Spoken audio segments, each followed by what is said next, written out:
Alléluia. Quand tu es avare, tu es idolâtre. En d'autres termes, tu aimes les choses que tu as plus que Dieu parce que tu ne peux pas les partager, tu ne peux pas les séparer de Dieu. C'est comme tes dieux. Vous vous souvenez des jeunes hommes riches qui est venu voir le Seigneur, qui a dit respecte toute la loi. Jésus lui a dit prends tout ce que tu as, vends-le, donne-le aux pauvres. La Bible dit il se retourna très triste. Il était attaché au quoi? Au bien. Amen. Parce que quand tu es attaché au bien, tu es idolâtre. Amen. Colossiens 3, verset 5, on va lire cela.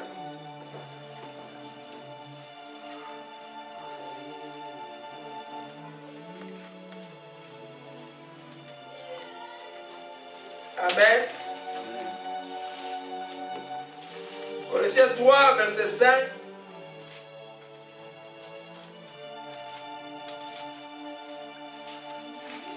Amen. Ok, si Anita, tu peux nous lire cela. Colossiens 3, verset 5. Faites donc mourir tout ce qui est terrestre en vous, l'immoralité, l'impureté, les passions, les mauvais désirs et l'avarice. Car l'avarice, c'est de l'idolâtrie. Car l'avarice, c'est de l'idolâtrie. Dans d'autres versions de la Bible, c'est la cupidité. Tu ne partages pas. Quand tu veux toujours retenir les choses, il y en a qui vont pourrir avec des choses qui autour d'eux qui sont en train de pourrir. Tu as 10 voitures. Est-ce que tu peux rouler avec 10 voitures? Il y a plein d'idolâtres ici. Ça, c'est la cupidité. Il y a des gens qui préfèrent, comme on peut un système de santé aux États-Unis où les gens souffrent. Ceux qui sont riches ne veulent pas que le pauvre puisse être idolâtre. C'est des idolâtres. Ils vont à l'église, ils se disent chrétiens. C'est des idolâtries tout simplement. L'avarice, ils vont nous voler l'argent, ils vont nous... C'est l'argent de paix d'État que vous payez à l'État, c'est pour tout le monde. Alléluia. Le principe de l'avarice, c'est d'abandonner Dieu. Tu es idolâtre. Alléluia. Quand chaque fois à toi, donner comme quelque chose de pénible, pour donner, tu as encore de la cupidité. Tu as encore de l'avarice. Parce que le principe de la libération de la chrétienne dit que simplement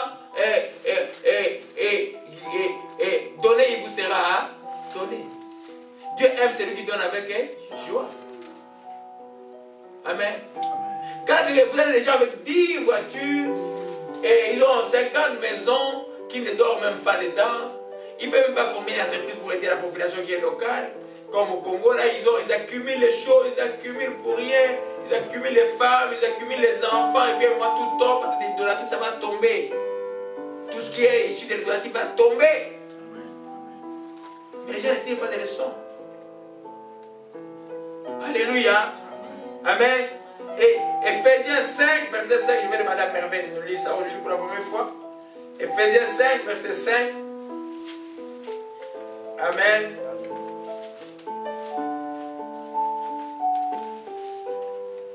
Alléluia. Ephésiens 5, verset 5. Je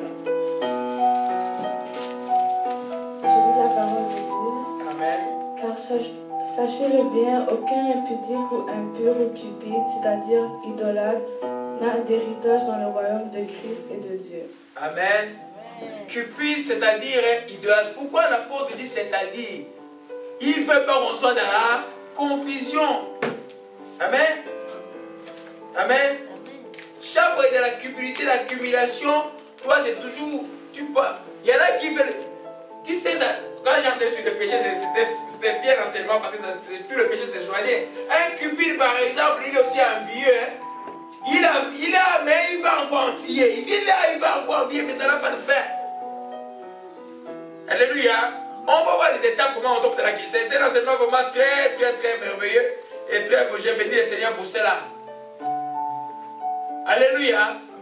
Amen. Chaque fois que toi, tu accumules, tu es cupide, tu ne veux pas partager, tu ne veux pas même voir le bien arriver aux autres, tu es dans l'idolâtrie. Tu ne verras pas le royaume de Dieu. Et c'est aussi sérieux que ça. Parce que là, quand on parle des statuettes, de quoi, des statuettes, mais l'idolâtrie du cœur est plus dangereuse. La cupidité. Alléluia. Amen. Amen. Alors nous continuons l'enseignement dans les 10 minutes qui nous restent. Pourquoi l'idolâtrie est-il un péché grave? Amen. On va recommencer. Retournons à Exode 20. Amen. Amen. Exode 20.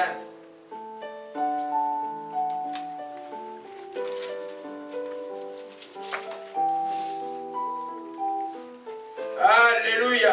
Amen. Exode 20. Alléluia. Je redis encore le verset 4 et 5. Tu ne feras point d'image taillée ni représentation quelconque des choses qui sont dans les cieux, en bas sur la terre, qui sont dans les eaux plus bas que la terre. Tu ne te prosterneras point devant elles.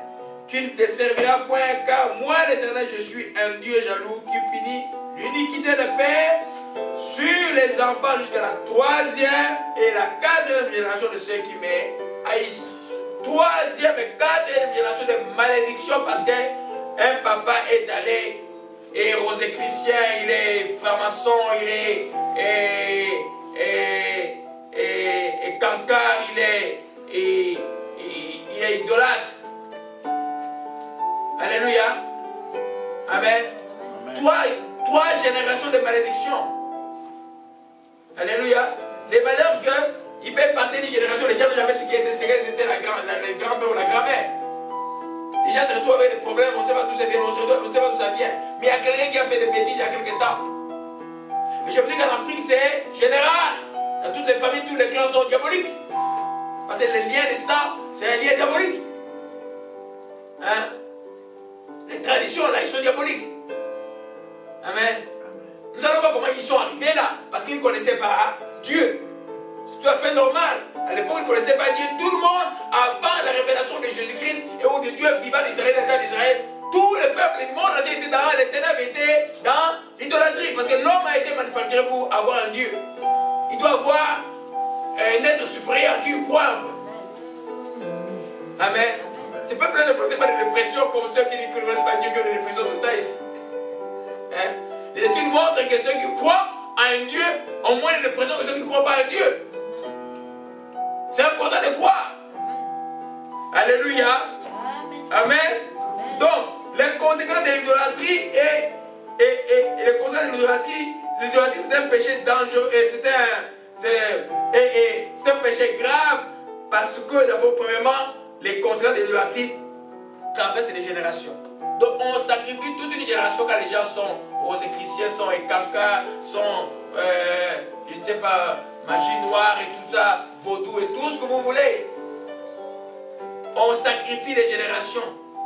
Des fois, il y a des calculs, je vois là maintenant, il y a comme une multiplication de générations. Parce que si le grand-père, il a eu ses 3 ans, mais le fils est venu, il a fait la même chose. Ça revient, 6 ans, 8 ans. Et puis l'autre, s'il y en a 5 générations qui ont toujours pratiqué ça va s'écouler jusqu'à 100 ans de malédiction. Vous comprenez les calculs que je fais? Si le papa fait, il est dans l'idolâtrie. Il est puni pendant 3 générations. Mais si le fils après ne se répand pas, il ajoute encore 3 générations. Mais c'est pourquoi les nations en terre sont sous la malédiction. Alléluia. Amen. Amen. Ça, c'est la première chose. La deuxième chose, nous l'avons vu, l'idolâtrie éloigne la présence du Dieu du sanctuaire. Les chrétiens qui puissent ne peuvent jamais expérimenter la gloire spirituelle de Dieu. Mon cher, hier la nuit, c'était beau. Hier la nuit, c'était bien. Moi, je me sens bien ce matin. Parce que hier la nuit, je n'ai jamais eu une présence aussi manifeste. C'était très beau, la présence de Dieu. Tu ne peux pas expérimenter la présence tangible de Dieu si tu es idolâtre, si tu es cupide, tu es avare. Alléluia. Tu ne peux pas. Parce que le présence de l'idolâtrie qu'on nous a vu, Dieu dit à Ézéchiel, les abominations qu'ils font, qui étaient l'idolâtrie, Ils sont faits là pour m'éloigner de mon temple. Quand Satan pousse les gens à être cupides, c'est pour éloigner Dieu loin d'eux. Si tu vas plus devant être intelligent, mes bien-aimés. Alléluia. Amen. Amen. Amen. Amen. Donc, la troisième raison, parce qu'il conduit l'homme à adorer autre chose que Dieu. Parce que l'adoration est réservée simplement à Dieu. L'unique Dieu. Les dieux invisibles qui est l'Abraham, Isaac et Jacob. Alléluia. Si nous adorons autre chose, même un ange. Moi, je sais pas si Dieu m'enverra un ange un jour, parce que je vais lui poser des questions. Dieu sait que j'ai un ange. J'ai des expériences là, des gens qui reviennent mourir. Moi, ça me touche. Ça ne change rien, parce que Paul et Jésus enseigne même, et dans l'histoire de Lazare, il dit, mais même un mort retournerait pour leur dire des choses, ils ne changeront pas, qu'ils écoutaient les prophètes et ce qu'ils enseignent. Alléluia. Amen. Nous devons comprendre simplement que quand Jean, l'apôtre Jean, par exemple, dans l'Apocalypse 22, verset 8, voyez un peu. Amen. Vous savez, il y en a qui font l'équipe des anges. Non, on va prier l'ange Gabriel, il viendra nous aider. On va prier l'ange Salomon, il viendra nous aider. Disons même les noms des anges. Amen. C'est dangereux ça. Alléluia. On prie Dieu et notre Dieu commande aux anges de nous aider. Ils sont là pour nous aider, les anges. Tu n'as pas besoin de parler aux anges. Toi, tu parles à Dieu, Dieu le commande de faire. Quand il dit, démon, sois lié, je te chasse. Qui les lie? Les anges. C'est les gens qui les lient, qui les chassent.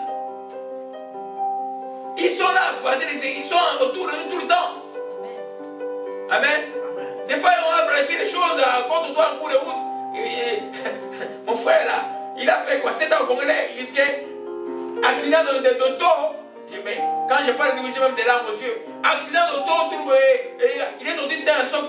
Accident d'avion, avant d'entrer dans l'avion comme ça, quelqu'un l'a appelé, il a raté l'avion, et puis l'avion est allé brûler. Hein? Qui a fait ça? C'est un ange qui a barré. Mais c'est Dieu qui a envoyé l'ange. Mais toi, tu n'as pas aller adorer un ange. Alléluia. Parce que l'adoration ne revient pas dans l'idolâtrie. Dans le sécrétisme chrétien, il y en a qui adorent les anges, non? Les catholicistes, vous n'allez pas avec des filles des anges comme ça là. Non, mais il faut faire attention, mes bien-aimés. Dans les temps où nous sommes à la fin, là, c'est dangereux. Même les chrétiens de réveil commencent à avoir des anges. Hein? Ils commencent à avoir des gens dessinés à la maison, ils mettent des anges dessinés. On n'a pas besoin de ça. Alléluia. Le problème pour eux, ils n'ont pas d'arrêté spirituelle qu'ils ne vivent pas une vie spirituelle. Ça, c'est une chose normale. Quand nous disons, au nom de Jésus, démon, je te lis, l'ange lit et je chasse. Alléluia. Apocalypse 22, rapidement. Oh, je suis à l'introduction, il y a beaucoup de choses, on va voir dimanche prochain sur ça là. Apocalypse 22, verset 8. Amen. C'est moi, Jean, qui ai entendu et vu ces choses. Et quand j'ai entendu, je tombais aux pieds de l'ange qui me l'a montré pour l'adorer. Le verset 9 dit, il me dit, garde-toi de le faire. Alors ne le fais pas. Je suis ton compagnon de service. Et c'est de tes frères, les prophètes, et de ceux qui gardent les paroles du livre, adore Dieu. Amen. Amen. Adore Dieu. Amen. Alors aujourd'hui, quand les gens vont vous présenter des petits anges là, oh non, c'est mon ange protégé dans mon auto. Mais c'est un démon que tu mets là, c'est pas un ange. Parce que chaque fois que nous traduisons la loi de Dieu, les démons prennent place. Chaque fois qu'il y a une statuette que tu adores, les démons est derrière la statuette. Alléluia.